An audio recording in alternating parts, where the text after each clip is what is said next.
Hi, and welcome to this episode of John's Model Kit Review. In today's episode, we are looking at HobbyBoss's 1/48 scale Focke Wulf Fw190D-9. And this is the HobbyBoss kit number 81716. In this in-box review, we're going to be attempting to answer the question, is this HobbyBoss Fw190D-9 the best Fw190D-9 currently available in 1/48 scale? In this review, we'll be going through the kit instructions. We'll also be looking at what comes in the box as far as plastic parts. We'll take a look at the surface detailing on the plastic parts. We'll look at the interior detail on the kit and the detail on the small parts of the kit as well. We'll take a look at the photo etch fret, and we'll take a look at the clear parts that are included with the kit. And because this kit is in process, we can actually check out some of the fit of the kit as well. I'll go over the color and marking guides and the decals that are included in the kit.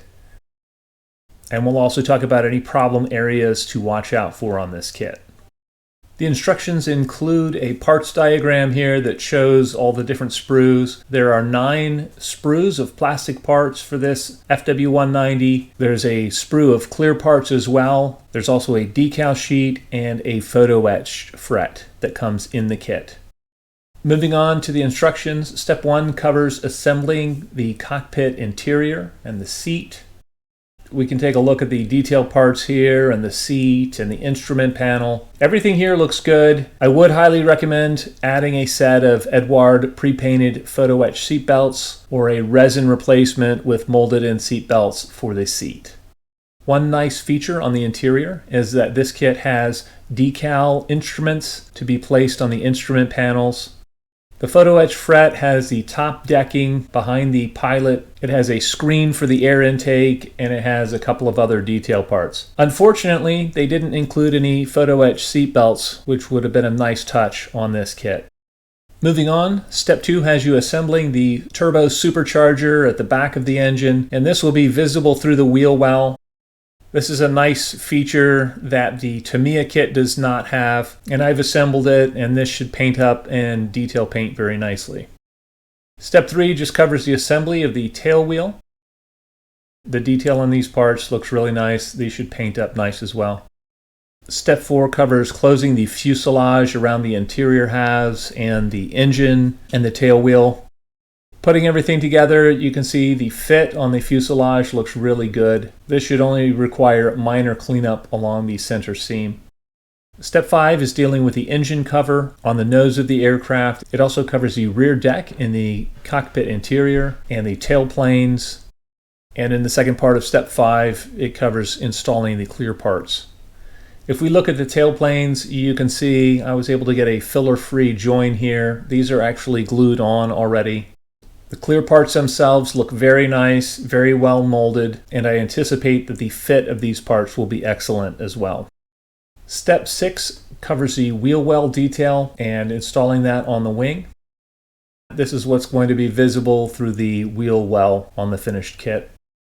The second part of step 6 covers the ailerons and the flaps on the lower part of the wing, and then it would have you attaching the upper wings to the lower wing.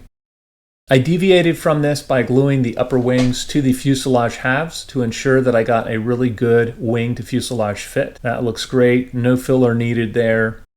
And you can see the ailerons and the flaps attached here. Those look great. The engraved detail is not as extensive as an Eduard kit, but what is there is petite. It's nicely engraved, the engraving is consistent, and this should look fantastic under a coat of paint. Step 7 covers the installation of the oil cooler in front of the engine. It also covers mounting the fuselage to the wing. And I've temporarily set everything together, and you can see the fit on this kit is really good. Looking at the front of the wings, it looks like it should be a very nice join around there. The nose of the aircraft should also go together well. And the only part of the kit I see that may need some special attention is where the lower wing attaches to the rear of the engine on the underside of the aircraft. Step 8 covers assembling the landing gear. We can look at the landing gear parts here. The detail on these is really nice. The second part of step 8 involves installing the landing gear and adding the final bits on the underside of the aircraft. Step 9 covers the assembly and installation of the prop. It also covers the underside ordnance. Depending on what plane you want to model, you can check your references to see what ordnance it carried.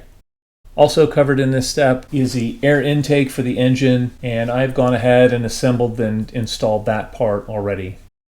There are 2 marking options available in this kit. The first one is a JG301 Fw190D-9 flown by Fanrik Hagen Forster in April of 1945. The second marking option is for a JG6 aircraft. It is Black 12 from May of 1945. The decals themselves look to be in register. The colors look good. They're vibrant. I don't anticipate any problems with these decals going on the kit. In conclusion, is HobbyBoss's Fw190D-9 the best Fw190D-9 kit currently available in 1/48 scale? Dry fitting everything together here, it looks like this is going to be a relatively pain-free build. This kit goes together more easily than the Eduard Fw190D9s. The surface detailing on this kit is not quite up to the Eduard standards, but it's not bad. It's pretty much equivalent to what you would find on a Tamiya kit. The fit of the fuselage halves looks really good. The engine detail that's going to be seen through the wheel wells looks nice. The clear parts look good on this kit. The detail parts for landing gear and ordnance and other accessories looks really nice as well. I would say as far as accuracy goes, this kit is a clear step above the Tamiya Fw190D9, and the assembly of this kit should be almost as easy as the Tamiya Fw190D9. Looking at the marking guides, I think the marking guides are as accurate as any of the other kits. And the decals themselves look really nice. I think for most modelers out there, this HobbyBoss Fw190D9 represents the best of the breed when it comes to buildability and accuracy and good decals and good clear parts and good surface texture and good surface details and good parts detail in combination with a relatively low purchase price.